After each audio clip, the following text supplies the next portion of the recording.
তোমাদের মতো মেয়েকে আমার ভালো করেই চেনা আছে। দেখো, তোমাদের মতো মানুষের এগুলো হচ্ছে আবেগের কথা। এইসব আবেগের কথাই গরিবের মন ভরে না।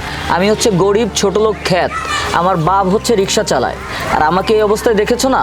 আমাকে জাস্ট পড়ালেখা শেখানোর জন্য তোমাদের মাঝে পাঠিয়েছে। আমাকে যদি ভালোই না বাসো তাহলে আমাকে বাঁচালে কেন? দেখো, তুমি গরিব হও আর বড় লোক হও, আমি তো তোমার এগুলা দেখে ভালোবাসিনি।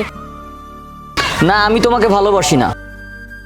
তুমি এখন এখান থেকে যাও, তুমি চলে গেলেই আমি খুশি হব। এটাই কি তোমার শেষ কথা? হ্যাঁ, এটা আমার শেষ কথা। ঠিক আছে, তাহলে আমার শেষ কথাও জেনে রাখো, আমি এখনই এই বিল্ডিং থেকে লাফ দিয়ে মরবো। শোনো মিস বিউটিফুল, জীবন দেওয়াটা অত সোজা না। এটা বলা সহজ কিন্তু করা অনেকটা কঠিন। তো দাঁড়িয়ে আছো কেন? যাও, এখনই গিয়ে জীবন দিয়ে দাও। দাঁড়িয়ে আছো কেন? যাও। তানহা, দাঁড়াও।